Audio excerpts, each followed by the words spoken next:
Hi everybody. So just a quick video to talk about the best professional mirrorless camera of 2025. And that camera is the Sony A1 Mark II. And keep in mind this is professional layer, so this is a tool that you would be using and you should invest in your tools. Now the reasons that this would be basically the best professional mirrorless camera, it's pretty simple.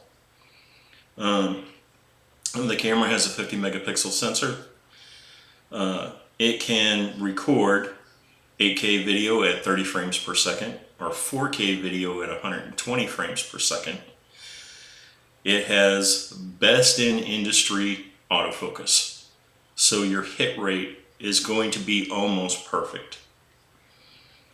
And that by itself is what you're going to want in a tool at a professional level. Dual CF Express slots, and a very well constructed, well thought out body.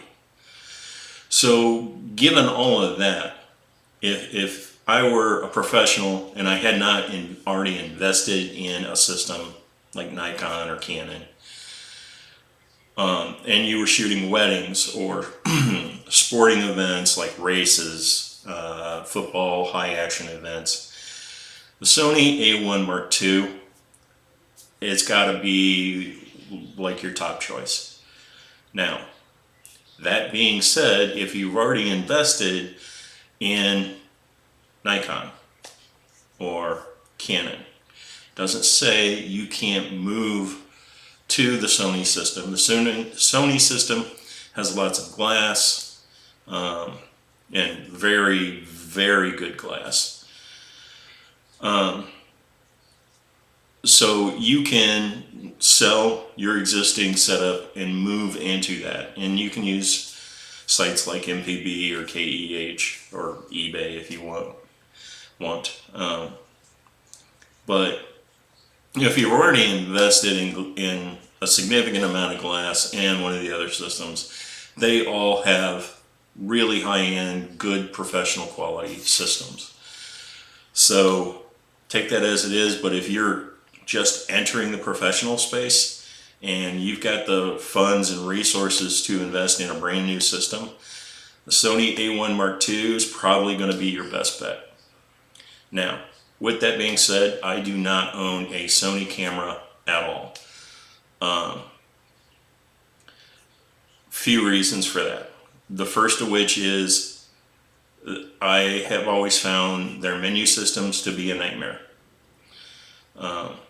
And when I was first getting into photography, on the film side, I was a Minolta guy. And Sony, of course, bought up Minolta. I was very disappointed in what they did to Minolta. Essentially they shut it down. You couldn't reuse your Minolta lenses on any Sony equipment, and that really bothered me. I had significant investment in Minolta on the film side. So when I went digital, I went to Canon. I had a Canon D6 initially, and then I wound up with a D10. Both of those cameras, 6.3-ish megapixels. And I used the D10. I still have my D10. Use those forever. Eventually got a Canon actually a 1D Mark II body, and used that for a number of years. So, and I did pick up, for astronomy purposes, I picked up a Canon 40D that had the IR filter removed to do long exposure astrophotography. My wife has always preferred Nikon. So she has a Nikon D610. She still has that camera. And I also, when Minolta was purchased by Sony, I got a Nikon F3. Still have that camera body. I did give away my Minolta SRT 101 in our camera giveaway we ran a couple of years ago. So kind of didn't want to do that, but anyway, I'm rambling. Anyway, like I said, if you've got the resources and you're looking to just get into a system, the Sony A1 Mark II will not treat you wrong. So that's it. I hope you enjoyed this video. If you did, please like and subscribe, and have a good week. Bye.